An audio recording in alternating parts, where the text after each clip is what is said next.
At 8 years old, Oliver Twist committed a crime. Not theft, not violence, not rebellion. He asked for more food, and in 1830s England, that was enough to ruin a life. The bowls were empty, not scraped clean, empty before they were ever full. The boys sat shoulder to shoulder in a long, dimly lit hall inside the parish workhouse. Their uniforms hung off their bodies like borrowed fabric, eyes too large for their faces, hands too thin for their age. Dinner was served once, a ladle of thin gruel, no seconds ever. The rule wasn't about food, it was about obedience. The system believed poverty was a moral failure. If you were poor, you deserved discipline, not comfort. And tonight, hunger was louder than fear. The boys whispered among themselves. One of them would have to ask for more. Lots were drawn. The choice fell on the smallest boy in the room, Oliver. He walked forward slowly,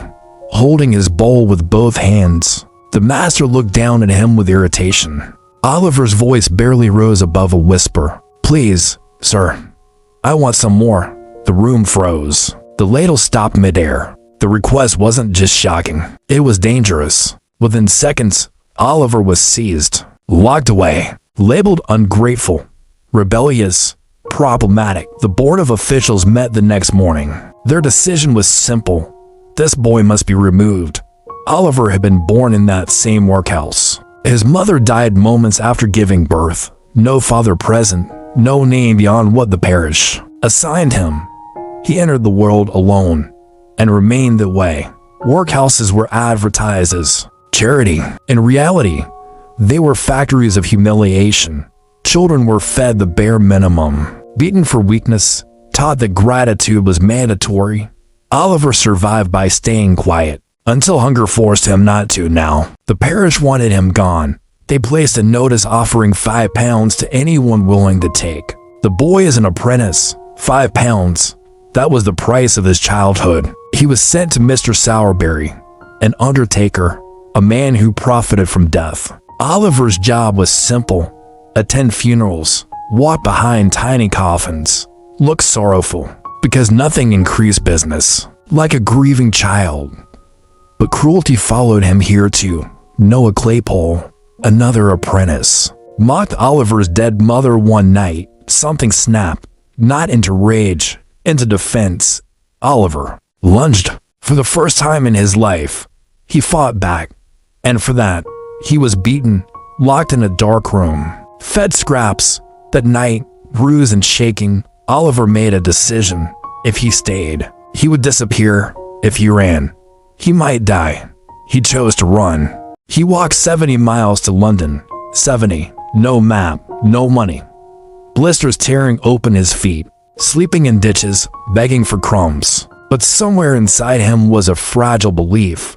There must be something better than this. When he finally saw the skyline of London, smoke rising, crowds moving, carriages rushing past, he thought he had reached opportunity. He had actually reached something far more dangerous. The boy who approached him introduced himself as the artful dodger, charming smile, confident posture, clothes slightly defined for someone his age.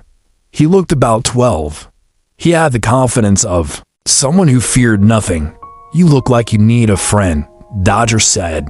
Oliver did. Dodger led him through narrow streets into a darker part of the city, into a room thick with smoke and whispers. That's where Oliver met Fagin. Fagin did not look like a villain. He looked tired, old, observant. His eyes, however, missed nothing. He welcomed Oliver warmly, fed him, gave him a place to sleep, introduced him to a group of boys who laughed easily and ate regularly. For the first time in his life, Oliver felt safe.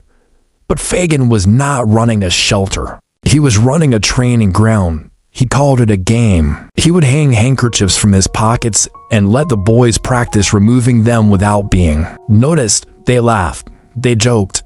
Oliver thought it was harmless, until he followed them into the streets. The crowd moved like a living organism, loud, distracted, unaware.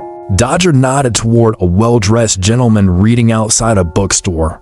Within seconds, Dodger slipped his hand into the man's coat, wallet gone. Charlie Bates laughed and ran. Oliver stood frozen. His brain struggled to process what just happened. The gentleman felt his pocket, turned, and saw only one boy still standing there. Oliver. Shouts erupted. Stop him.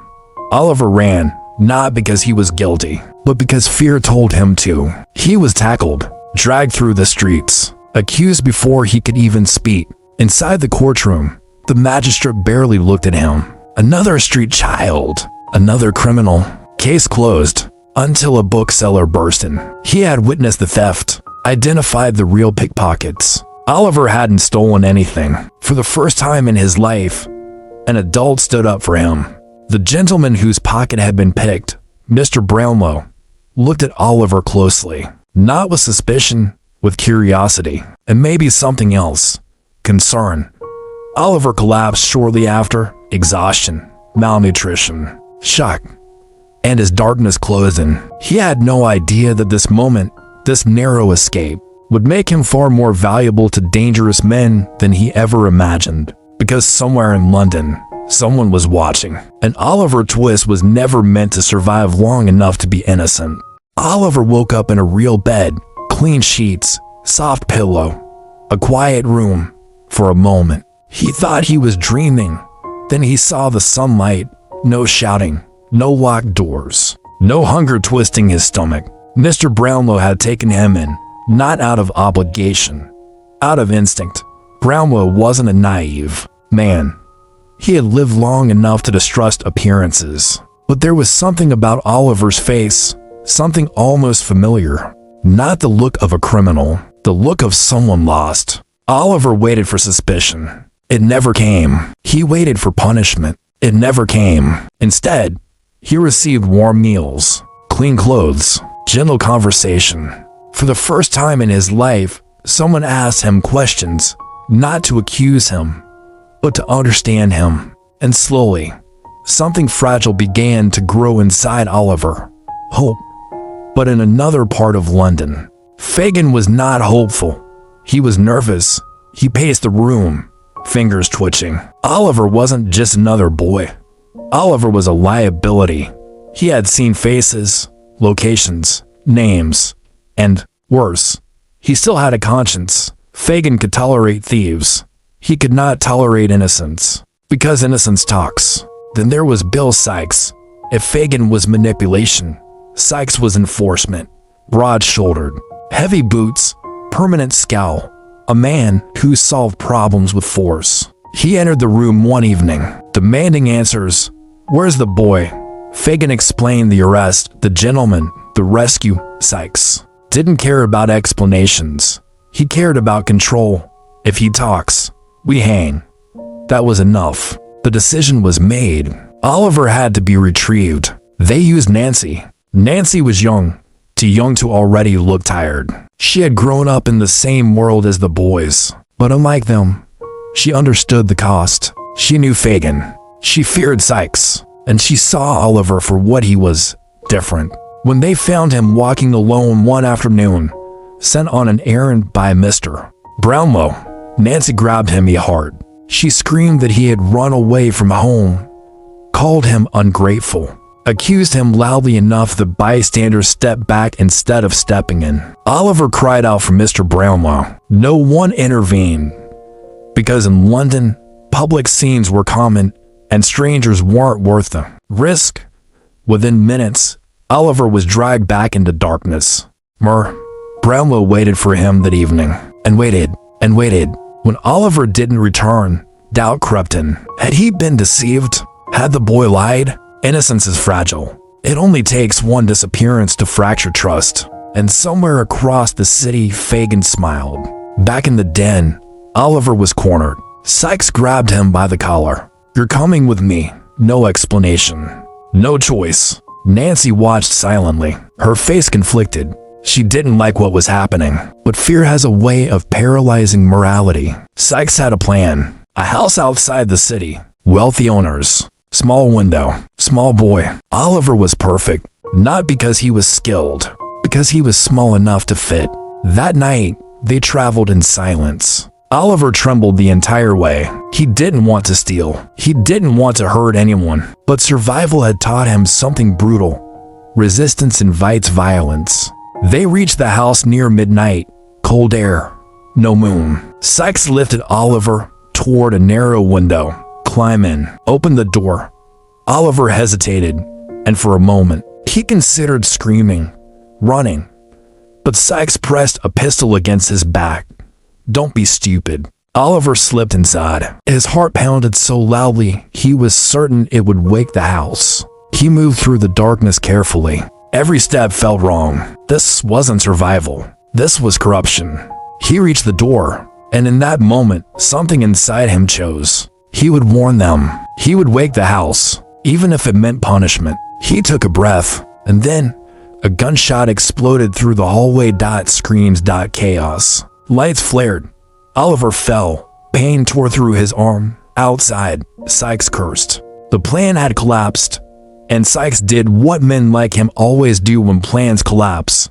He ran, leaving Oliver behind, bleeding, alone again. Inside the house lived Mrs. Maylie and her adopted niece, Rose. They weren't criminals. They weren't cruel. They were terrified. But when they found the boy lying wounded on their floor, they saw something unexpected. He didn't look like a hardened thief. He looked like a child. Rose insisted they help him, even if he had broken in, even if he had been used, because she understood something others did not. Children rarely design their own destruction. Meanwhile, Fagin panicked again. The burglary had failed. Sykes was unstable, and Oliver was now in unknown hands. If the boy spoke, everything unraveled. That's when another figure entered the story. A man who had been watching quietly from the shadows. Monks. He met Fagin in secret, his voice cold, his instructions clear. Destroy the boy's reputation. There was urgency in his tone, not fear of prison, fear of something else, something deeper. Fagin narrowed his eyes. Why? Monks didn't answer directly, but one thing was obvious. Oliver Twist was not random, and powerful secrets were tied to his survival. Back at the Maylie house, Oliver drifted in and out of consciousness. Rose sat beside him, watching, protecting. When he finally woke, he expected chains, accusations. Instead, he saw kindness. He tried to explain, tried to tell them he hadn't meant to steal, that he had been forced. His voice shook, because even now, he expected disbelief. But Rose believed him, and belief is sometimes more powerful than rescue. Far away, Nancy could not sleep. Sykes paced like an animal. Fagin whispered with Monks, and for the first time, Nancy felt something unbearable. Guilt. She had helped drag Oliver back. She had watched fear in his eyes, and now he was wounded, maybe dying. The world she lived in had rules. Loyalty. Silence. Survival. But Oliver didn't belong to that world, and deep down, she knew it. As part closes, the lines are clear. Oliver is alive, but now two worlds want him. One wants to save him, one wants to destroy him, and the reason why is about to surface. Monks hated the boy he had barely met. That kind of hatred doesn't come from the streets. It comes from blood. In a dark riverside warehouse, Monks confronted Fagin again. No more vague instructions. No more half-truths. He needed certainty. Has the boy been hardened? Monks demanded. Fagin shook his head slowly. He resists. That word disturbed Monks. Resists. Oliver had been starved, beaten, kidnapped, shot, and he still resisted becoming corrupt. That was a problem, because Monk's future depended on Oliver's moral failure. Years earlier, Monk's father had fallen in love with a young woman, Agnes Fleming. She became pregnant, but before they could marry, scandal erupted. Separation followed. The father returned to his legal wife, Monk's mother. On his deathbed, the father wrote a will. It divided his fortune, half to Monks, half to Agnes' unborn child. But there was a condition. If the child, Oliver, grew up to be dishonorable, criminal, or corrupt, the inheritance would be void. Everything would revert to Monks. That clause became Monk's obsession. He didn't just want the money. He wanted certainty. Oliver had to fall, not die, become exactly what society already assumed he was. A criminal. That's why Monks paid Fagin. Why he watched from the shadows. Why he tried to erase Oliver's past. Not out of cruelty alone, out of calculation. But there was one flaw in the plan. Nancy. Nancy overheard everything. She wasn't meant to. She wasn't part of the conspiracy. But she heard. Enough to Oliver wasn't random. He was targeted, used, hunted. And suddenly, the guilt she carried became something sharper. Responsibility. She had dragged him back once. She wouldn't do it again. For nights, she wrestled with herself. Loyalty to Sykes meant survival. Betrayal meant death. There were no second chances in her world. But every time she closed her eyes, she saw Oliver's face small, terrified, still kind. He didn't belong in darkness. She did. And maybe that's exactly why she had to act. Nancy arranged a secret meeting with Mr. Brownlow. Under cover of night, on London Bridge, fog rolled across the river like a warning. When she stepped from the shadows, she wasn't defiant. She was afraid, but determined. She told Brownlow everything. Monks, the inheritance, the condition, the plot to destroy Oliver's character. She refused money, refused protection. She only asked one thing, save him. Then she disappeared back into the night, back into the lion's den. But secrets rarely stay buried. Fagin suspected. He watched Nancy closely. Sykes noticed the tension, and when Fagin finally revealed that Nancy had been meeting someone in secret, Sykes didn't ask for proof. He asked for rage. That night, Sykes confronted her, his voice low, controlled, dangerous. Who were you meeting? Nancy could have lied. She could have begged. But she was tired of fear. She didn't deny it. She didn't apologize. She stood there, fragile but steady, and accepted what would follow. Because she knew something Sykes didn't. She had already made her choice. The violence that followed was brutal. Not quick, not merciful. By morning, Nancy was dead. And Sykes wasn't angry anymore. He was haunted. Guilt does strange things to violent men.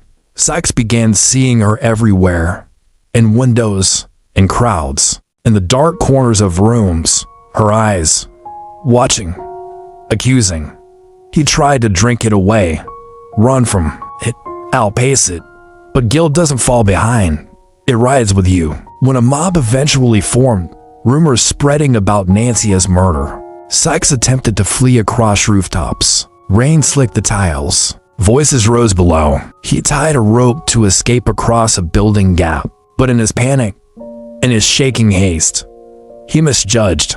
The fall was sudden. The rope tightened, and Bill Sykes died alone. Not hunted by police, but by his own conscience. Fagin's end was slower, colder, more psychological. He was arrested soon after. No more shadows, no more control. Inside his cell, the manipulator unraveled. He muttered to himself, counted imaginary coins, scratched at the walls. For the first time in decades, he couldn't bargain, couldn't scheme, couldn't influence. The boys he trained scattered. His empire dissolved. And on the morning of his execution, the streets filled not with sympathy, but with spectators. Crime fascinates people, even when it collapses. Meanwhile, Mr. Brownlow confronted Monks, not with anger, with evidence, witnesses, documents. The truth. Monks resisted at first, but the past has weight, and eventually, he confessed everything. The will, the payments, the manipulation, the attempt to destroy his own brother. Brownlow forced him into restitution. Oliver's inheritance was secured, his name cleared, his past restored. Monks fled England soon after. He would later squander what remained of his fortune. Some men escape punishment, but not consequence. And Oliver, he didn't become rich, he became safe. He was adopted by Mr. Brownlow, given education, given stability, given something he had never possessed before, belonging.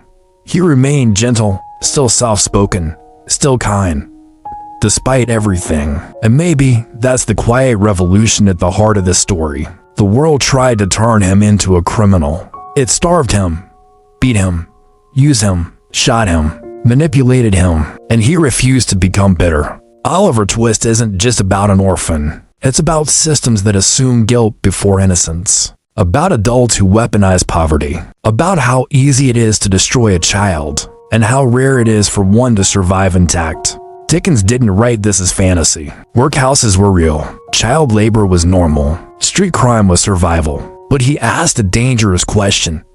What if poverty isn't a character flaw? What if the system is? And the image that remains isn't the inheritance, or the courtroom, or the deaths. It's that boy, standing in a silent hall, holding an empty bowl, asking for more, not greedily, not defiantly, just humanly. And sometimes, the most radical thing a person can do is refuse to become what the world expects.